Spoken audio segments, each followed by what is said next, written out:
debt collector. Did I scare you there? I hope I did.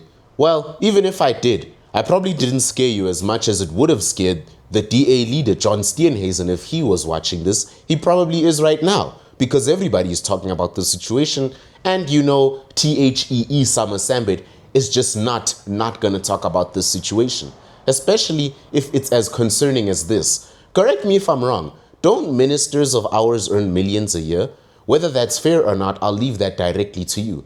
Because some say, legend has it, that the ministers do significantly less work for the amount of money they're earning. All they have to do is just attend a bunch of meetings and blame apartheid for their problems. But nonetheless, that is not a video. That is not the video for today. The video today is about one of the most prominent DA representatives, the leader of the DA rather, John Vula the Gate Steinhazen. You want to know how much he owes? He owes 150,000 Rand. Why? You see, John Steinhazen had a problem. And that problem is that he's one of the many politicians who earn millions a year. But now, apparently, John Steinhazen is living beyond his means, meaning he was going to be in debt at some point. You look at the debt someone of the caliber of John Steinhazen is in, and you think 150,000 Rand for John Steinhazen, that shouldn't be much. He should have paid this a long time ago. But you see, that's not how life works if you don't know how to manage your own finances. Because legend has it, since John Steinhazen has been living way beyond his means, he's barely even able to cover his own debts anymore. And remember, this is the leader of the DA, the second biggest party in the nation of South Africa. Constant flights, constant meetings, constant interviews. He has to go and campaign. He's got mayors that are campaigning on different cities. He's got Helen Zille campaigning to be mayor in Johannesburg. He's got Celia Brinks campaigning to be mayor once again in the city of Tshwane and Pretoria. These are the things Steinhazen has to worry about. And unfortunately, these things cost money, but not his money. Because you see, the DA as a party should be supplying money to be funding these things. Not like the ANC that uses drug money to fund half their things. We don't know that about the DA, but what we do know is they are definitely not that kind of party, right? They're not the type of party to have you raise an eyebrow at them if they have a campaign, because most of their things are on receipts and it's proven and it's well done. That's probably why everyone wants to vote for Helen Zille to be mayor for Johannesburg. Not because everyone is a DA supporter, but because realistically speaking, Helen Zille is the one to push this city forward, especially with what the ANC has done with it over the years. Absolutely terrible. Have you seen Hillbrow? Have you seen Yeoville? You'll know what I'm talking about when you get there, especially if you're someone who's been in South Africa for years. Someone from my generation will never understand how beautiful Hillbrow and Yeoville used to look.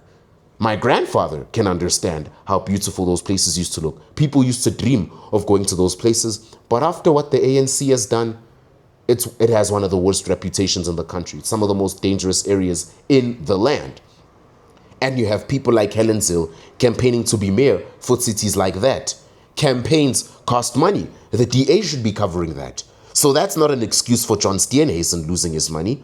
Another excuse people tend to look for is, no, he's got flights to do, he's got this to do. Look, if you're earning millions a year and you know you have these flights, surely you must have someone who helps with your budget and so forth. I mean, these aren't random guys selling fed cook down the street.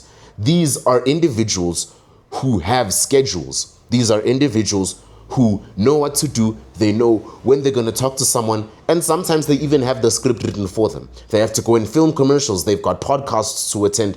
Surely they have someone managing their finances. The number one suspect reason why this is happening, which I've seen many sites talk about, is perhaps Steinhazen is living beyond his means. But remember, this could mean many things. Living beyond your means doesn't necessarily mean you're buying Gucci shorts when you know you're not supposed to, or you're buying jets when you know you only earn this amount per year. No, that could not necessarily mean that. What buying or living beyond your means could also mean is you could actually also be paying for some things that you shouldn't be paying for. So for example, I know I earn 3,000 Rand a month, let's say, but I pay 1,500 to help fund my political party's campaigns. I'm not supposed to be doing that because it's supposed to be the political party's treasurers that help do that and manage the finances. You see what I mean now? So perhaps the DA has some problems with their treasury, and some of the party members have had to take money out of their own pockets to try and help fight for the cause. But again, that's probably a very unrealistic reason given by me. That is highly unlikely because the DA is just such a big party with such a big vault, right? This is not a tiny little party that was formed yesterday that is scrambling with different finances. No, that is not the case. The DA is not a party like that. And what's very funny about this, doesn't anyone find this funny? What's so funny about this is all happening before our G20 summit. Our G20 summit is in less than 7 days. John Steinhazen is in debt. Rumors of Japan also not attending the G20. The big three are already not attending. That's Russia, China, and the USA. So it's useless now. If you haven't watched why these countries bunking the G20 summit is actually good, then I highly suggest you watch the video. I uploaded a few hours ago. It's just called Why the G20 Collapse in South Africa is Good. Why the G20 collapse is good for South Africa. You haven't watched that video? I highly suggest you watch it right now. Then you come back to this video. Then maybe you'll try and get a better understanding of what's going on here. So then now it's official. It's not only ANC members that are in debt because they live beyond their means. It's also DA members. John Steinhazen has officially entered the list of South African ministers that live beyond their means, spend carelessly, and now owe a bunch of money. Is there any minister that doesn't owe any money now? I mean, literally. It's almost like a humiliation ritual. You want to be one of us? Well then, you must spend an awful lot of money, don't account for where it went, then you can join the club when you have a 100,000 rand debt or above. Sorry, man. Debt owners only. That's why I thought I scared you in the beginning of the video when I said debt collector. Because we all know that the average citizen walking down the street hates it when they hear the word debt. Debt is a terrible word for many people because it means you owe money, automatically meaning you don't have money. But then you see, my friend, owing money doesn't necessarily mean you don't have money. John Steinhazen could be one of those clever ones avoiding paying that debt, but he still has money. I don't like this narrative people are pushing where they say, shame man, Steinhazen owns 150,000 rand. Perhaps he owes money. Or perhaps it's because he's broke, right? Perhaps he owes money on other platforms as well and he's broke and all of that.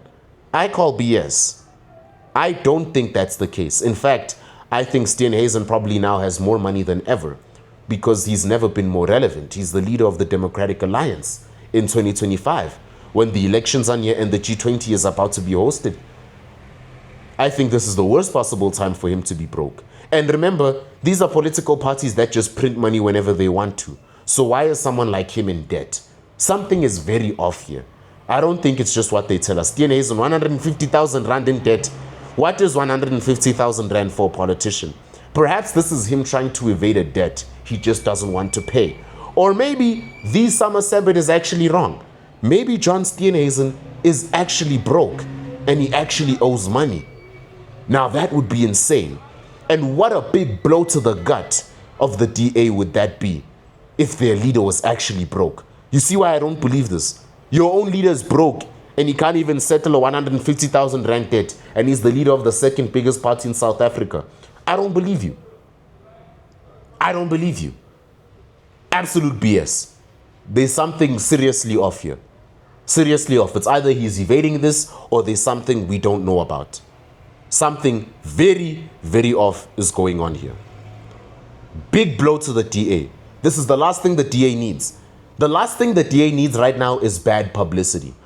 Because at one stage, the DA was actually doing well with good publicity. Helen Zille was going to all the radio interviews and podcasts. Celia Brinks was recently in the Truth Report interview. They were doing good. They were looking like the good guys, while the ANC was busy calling Trump a white supremacist and losing all their money.